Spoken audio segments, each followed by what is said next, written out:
حضرت خبیب کو گرفتار کر لیا مکے والوں نے. اس وقت غربت تھی اسلام پر. مکے میں سارے لوگ اکٹھے ہو گئے اور چوک میں پھانسی دینے لگے حضرت خبیب کو. کہنا آسان ہے, کرنا بڑا مشکل ہے. بندہ جیل میں الجھ جائے تو میں نے بڑے بڑے سیانے لوگ معافیاں مانگتے دیکھے, بڑے بڑے لوگ کہتے دیکھے ہیں کہ یہ کام بڑا. قید تنہائی بذات خود ایک مصیبت ہے. آپ کو اکیلا رہنا پڑ جائے نا, یہ لاک ڈاؤن ہوا ہے تو لوگ نفسیاتی مریض بن گئے. اکیلے رہنا, تنہا رہنا کوئی چھوٹا کام ہے. حضرت خبیب اکیلے اور مکے کا دور اور چاروں جانب کافر, اور چوک میں جب پھانسی پہ لٹکایا جانے لگا تو ابو سفیان بولے اور بول کے کہنے لگے یار بندہ کوئی کام کر کے بڑا پچھتاتا بھی ہے کہ یار نتیجہ کیا نکلا. تو معاذ اللہ آپ کا بھی نتیجہ تو پھانسی ہے, تو آپ کا کیا خیال ہے؟ یہ آپ یقین کریں کہ لوگ صحیح صحیح ساتھ چلتے ہیں, تھوڑی سی دشواری اٹھانی پڑ جائے تو کہتے ہیں میں گاڑی ٹھیک تھا, پر انہیں پتھروں پہ چل کے اگر آ سکو تو آؤ. میرے گھر کے راستے میں کوئی کہکشاں نہیں ہے. لوگ نا میٹھا میٹھا کھانا چاہتے ہیں, تھوڑا کڑوا آ جائے تو مصیبت بن جاتی. کہتے ہیں سارے فلانے سے پیار کریں گے تو میں کروں گا, سارے مخالفت بھی کریں گے تو ہم انشاءاللہ پیار ہی کریں گے. یہ کیا بات ہوئی کہ ہم زمانے کا رنگ دیکھ کے چلیں گے؟ اب بعض لوگ پچھتا رہے ہوتے ہیں. حضرت خبیب سے کہا, ابو سفیان نے ابھی کلمہ نہیں پڑھتے تھے, کہنے لگے تو اس وقت پھانسی پہ لٹک رہا ہے اور تیرے نبی مدینے میں اور آرام میں, اور ان کے صحابہ آرام میں, اہل بیت گھر میں. تیرے ذہن میں اگر اس وقت یہ بات ہو کہ اس وقت تیری جگہ پہ وہ ہوتے معاذ اللہ, تو پھر کیا ہوتا؟ مجمع غیروں کا, علاقہ غیروں کا. یہ ٹائم آیا تھا اب نعرہ رسالت لگانے کا. اب ٹائم آیا حضرت خبیب نے نعرہ رسالت لگانا ہے, پر لگانا کس طرح ہے کہ کافر یاد رکھیں. حضرت خبیب سے کہنے لگے اگر تیری جگہ حضور ہوتے تو پھر تیرا کیا خیال ہے معاذ اللہ. تو حضرت خبیب کہنے لگے تم ابھی بھی نہیں سمجھے. ٹھیک ہے میں مکے میں اکیلا ہوں, سارے لوگ مدینے میں ہیں, پر میں پچھتا نہیں رہا, میں تو فخر کر رہا ہوں. میں فخر کر رہا ہوں اس لیے کہ چوری کر کے جان نہیں دے رہا, مدینے والے کی عزت پہ جان دے رہا ہوں. میں فخر کر رہا ہوں. فرمایا سن, تو کہتا ہے تیری جگہ حضور ہوتے اور تم انہیں یہاں معاذ اللہ پھانسی پہ لٹکاتے. فرمایا سن, میں تو یہ بھی پسند نہیں کرتا کہ میں گھر میں بیٹھا ہوں اور میرے نبی کو ہلکا سا کانٹا بھی چبھ جائے. ہمارا اپنے نبی سے محبت کا رشتہ ہے. ایک کانٹا بھی حضور کے قدم مبارک میں چبھے ہمیں برداشت. مجمع ان کا تھا, نعرے لگ رہے تھے, ہم نے مسلمان پکڑ لیا. لیکن حضرت خبیب نے اکیلے, اللہ کرے آپ کو میری بات کی سمجھ آئے, اللہ کرے آپ کو سمجھ آئے, اکیلے جب پھانسی کے تختے کے قریب نعرہ لگایا نا کہ میں تو کانٹا بھی نہیں چبھنے دوں گا اپنے نبی کو, اب سارے ہار گئے. اب اس ایک جملے نے نا ان کو شکست خوردہ کر دیا. اب بول کچھ نہیں سکتے تھے, گردنیں جھک گئیں. اور جب سناٹا چھایا تو ابو سفیان ساتھ والے سے کہنے لگا باقی ساری باتیں اپنی جگہ پر ہیں, پر اصحاب محمد سے پیار تو بڑا ہی کرتے ہیں نا. اور وہ کچا رنگ للاری والا جیڑا چڑھدا تے لیندا رہندا, اے عشق تیرے دا رنگ محمد چڑھ جائے پھر نہیں لیندا. کہا یار پیار تو یہ کرتے ہیں نا, اس میں کوئی شک والی بات. اس پیار سے کافر ڈرتا ہے. نبی پاک کے ساتھ جذباتی وابستگی, حضور کے ساتھ غلاموں کا جذباتی رشتہ, اور نبی پاک صلی اللہ تعالی علیہ وسلم کی آمد پر تشکر کے جذبات. امام رازی نے لکھا ہے کہ حضرت موسیٰ کلیم اللہ علیہ السلام نے تورات کی تختیوں کے اندر ایک امت کا ذکر پڑھا کہ جو امت گناہ کا ارادہ کرے گی تو گناہ لکھا نہیں جائے گا جب تک کر نہ لے, اور نیکی کا ارادہ کرے گی تو رب ان کی نیکی لکھ دے گا, اور جب وہ کر لے گی تو اللہ 10 گنا اجر عطا کرے گا. اور وہ ایسی امت ہوگی کہ جن کے چہرے قیامت کے دن نور کی طرح چمکیں گے, اور وہ امت ہوگی جن کی اللہ تعالیٰ زمین ساری پاک فرما دے گا, جہاں نماز پڑھیں گے نماز ہو جائے گی. یہ تذکرے پڑھ کے تو حضرت موسیٰ کلیم عرض کرنے لگے اللہ یہ امت میری بنا دے. تو رب کریم نے فرمایا کہ موسیٰ نہیں, یہ تو میرے محبوب کی امت ہے. فرمایا یہ تو میرے نبی پاک کی امت, حضور کی امت. اللہ اکبر. حضرت موسیٰ معمولی آدمی نہیں, وہ جلیل القدر پیغمبر ہیں جن کا قرآن کے ہر سپارے میں تذکرہ ہے, کہیں واضح طور پہ کہیں اشارتاً, ہر پارے میں. اور حضرت موسیٰ اللہ کے وہ نبی ہیں جو رب سے ڈائریکٹ باتیں کریں کوہ طور. کہا اے موسیٰ یہ امت تو میرے نبی کی ہے, تو حضرت موسیٰ علیہ السلام عرض کرتے ہیں، امام راضی نے لکھا ہے، کہتے ہیں اے اللہ پھر مجھے اپنی نبی کی امت میں شامل کر۔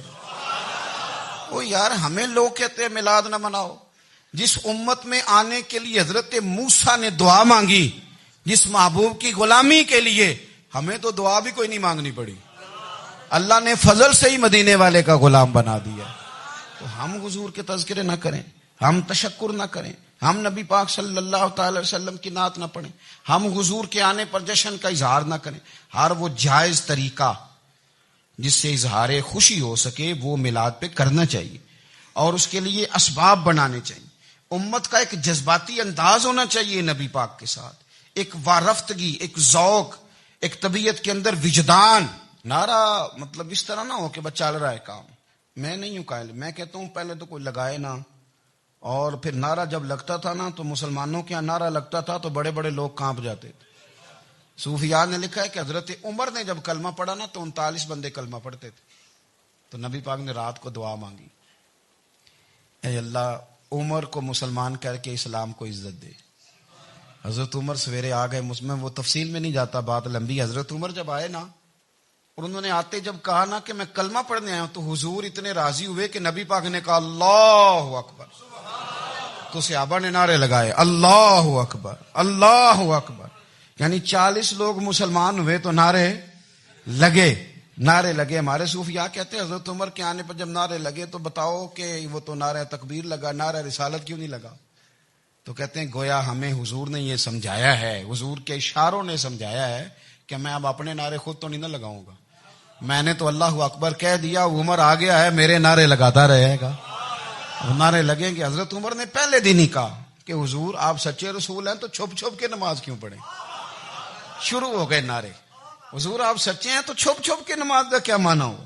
تو حضور نے فرمایا تیرا کیا ارادہ ہے؟ کہ حضور سارے نہیں، ایک میں، ایک امیر حمزہ، ایک لائن کے آگے وہ لگ جائے، ایک کے آگے میں لگ جاؤں، اور باقی مسلمان جتنے ہیں کل 40 تھے، پیچھے 18 19 بچیں گے، تو ایک لائن میں وہ ہو جائیں، ایک میں آگے، ایک میں امیر حمزہ ہو، ایک میں ہوں، تو دیکھ لیتے ہیں یہ ہمیں نماز کیسے نہیں پڑھنے دیتے۔ ہاں دیکھ لیتے ہیں، آئے نا میدان میں، ادھر آ ستمگر ہنر آزمائیں تو تیر آزما ہم جگر آزمائیں، اور غلامان محمد جان دینے سے نہیں ڈرتے، یہ سر کٹ جائے یہاں رہ جائے کچھ پرواہ نہیں کرتے۔ فرمایا بھی پتہ چل جاتا ہے نا، ایک لائن میں حضرت امیر حمزہ ہو گئے، ایک میں حضرت عمر ہو گئے۔ پہلے یہ مارتے تھے جو حرم شریف میں مسلمانوں کے طریقے پہ نماز پڑھتا تھا، یہ جلوسوں کی بڑی برکت ہے، اندر بیٹھے رہے نا چپ کر کے، نکل جائیں تو پتہ کچھ بھی نہیں چلتا۔ جب نکلتے ہیں نا لوگ کہتے ہیں جلوس کیا معنی ہے، تو میں بتاتا ہوں نا جلوس کا معنی کیا ہے۔ حضرت عمر نے باہر نکلے 2 لائنوں کا جلوس، لمبا بھی کوئی نہیں، بندے بھی 40، اور جناب فاروق اعظم باہر نکلے تو عمر کا نعرہ، عمر کا، حضرت عمر نے یوں کر کے آستینیں بازو کی چڑھا لی، اور اپنے گلے میں جو ان کے رومال تھا نا اس کو یوں سینے پہ باندھا، اور اس ہاتھ میں تلوار تھی تو یوں کر کے باہر لہرائی، کہنے لگے او مکے کے کافرو ادھر آؤ میرے سامنے، جس نے اپنی بیوی بیوہ کرانی ہو، جس نے بچے یتیم کرانے ہوں، وہ آئے میدان میں، مصطفیٰ کے غلام آج سڑکوں پہ نکل آئے میدان میں ہمارے سامنے ہمارا مقابلہ کرے، آئے نا میدان میں، ہم نکلے ہیں، اب ہم یہاں کعبے میں اعلانیہ نماز پڑھیں گے، ہم پڑھیں گے، طاقت ہے تو آؤ نا ہمارا مقابلہ کرو، آؤ۔ کفر بذات خود بہت بڑا جھوٹ ہے، اور جھوٹ کے پیر، بس 2 بندے نکلے تلواریں لے کے آگے، تو پھر حضرت عمر نے اعلانیہ نماز پڑھوائی خانہ کعبہ۔ تو میرے بھائی رسول اللہ صلی اللہ علیہ وسلم کے غلام تو جب نعرہ لگاتے تھے تو ہو ہی کمال جاتا تھا۔ پھر بریلی کے امام بولے، کہنے لگے پیش حق مجدہ شفاعت کا سناتے جائیں، حضور قیامت کے دن آگے نا ہمارے آگے خوشخبری دیں گے، کہیں گے تم فکر نہ کرو، آ جاؤ میں تمہیں بخشواتا ہوں، میں تمہاری سفارش، آ جاؤ پیچھے۔ حضور نہ پیش حق مجدہ شفاعت کا سناتے جائیں گے۔ یقین کریں بریلی کے امام کو بھی بڑا ہی رنگ آتا ہے بیان کرنے کا، کہنے لگے آپ روتے جائیں گے، اللہ کو منانا ہے نا حضور نے، کہتے ہیں پیش حق مجدہ شفاعت کا سناتے جائیں گے، آپ روتے جائیں گے پر ہم کو ہنساتے جائیں گے، باغ جنت میں محمد مسکراتے جائیں گے، پھول رحمت کے گریں گے ہم اٹھاتے جائیں گے، اور حشر میں ہوگا ہمارا داخلہ اس شان سے ہم یا رسول اللہ کا نعرہ لگاتے جائیں۔ ہم یا رسول اللہ کا نعرہ.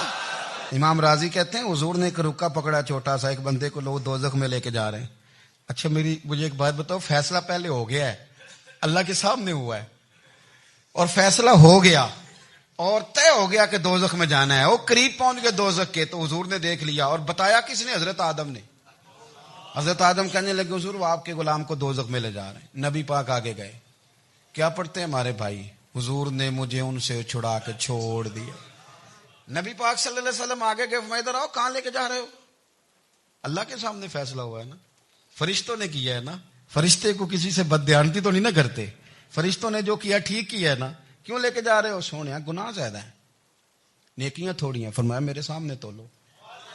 کسی فرشتے نے نہیں کہا کہ سونے معاذ اللہ ہم کو بے ایمان ہے, ہماری کوئی اس سے زد چل ساڈا کو بننا سان جائے دے نال. بھائی میرا مطلب ہے صحیح تولا ہے, فیصلہ ہے, فرمایا دوبارہ تولو. گویا رب بھی فرماتا ہے جیسے میرا محبوب کہتا ہے ویسے ہی کر. کوئی نہیں, دوبارہ تول لو, کوئی حرج نہیں, تولو نا دوبارہ. فرشتے دوبارہ آئیں گے, انہوں نے دوبارہ تولا, ایک پلڑے میں نیکیاں ایک پلڑے میں گناہ. اب وہ گناہ پھر زیادہ نکلے تو نبی پاک نے نا جیب سے اتنا سا روکا نکالا. روکے کا بھی کوئی وزن ہوتا ہے, وہ حضور نے نیکیوں کے پلڑے میں رکھ دیا, نیکیاں بڑھ گئیں. فرشتے بھی چپ کر گئے. چلو بھائی جنت میں. میری طرح کا تھا نا, پتہ سارا ہے سردار نو کیتی ہے, پتہ تو تھا نا اسے من آنم کے من دانم. تو سیدھا حضور کے قدموں سے جا لگا, کہنے لگا سونیا میں تو ساری زندگی گناہ کرتا رہا, یہ کون سی نیکی ہے؟ تو حضور فرمانے لگے چپ کر, جنت کا دروازہ کھول گیا, تو جا جنت میں. حضور رکے میں کیا ہے؟ فرمایا تو نے ایک دن درود و سلام نہیں پڑھا تھا, میں نے تیرا سنبھال کے رکھا ہوا تیرا درود شریف. وہ نعرے رسالت نہیں تو نے لگائے تھے, وہ تو کھول کے میرے تذکرے میں نے تیرا سنبھال لیا. دوزخ میں تو کیا میرا سایہ نہ جائے, کیونکہ رسول پاک سے دیکھا نہ جائے. میرے رسول پاک. اور میری بات سنو, میں بھی آپ کو کھانا نہیں کھلاتا, لنگر میرے سنگی کھلاتے ہیں, میرے دوست آپ کو کھانا پیش کرتے ہیں. ہر جگہ آپ جاتے ہیں تو وہاں کچھ لوگوں کی ڈیوٹی ہوتی ہے.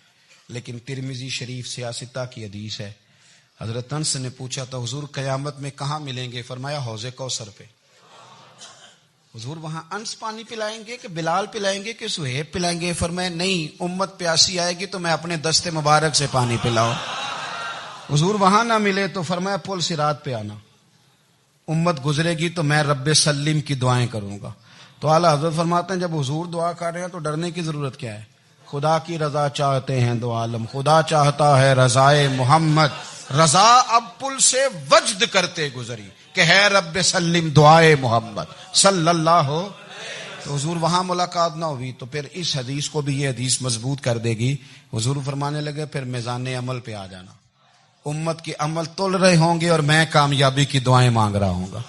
تو جس کے لیے حضور دعا مانگیں گے ناکام ہوگا, ناکام ہوگا. اپنے بچوں کو حضور کی محبت سکھائیں, نبی پاک صلی اللہ علیہ وسلم کی غلامی کریں. آپ کا رشتہ نبی پاک کے ساتھ مضبوط ہونا چاہیے, آپ کے تعلقات حضور کے ساتھ مضبوط ہونے چاہیے. اور آپ نے دائیں بائیں نہیں دیکھنا کہ پراپوگنڈا کیا ہے, لوگ کیا کہہ رہے ہیں.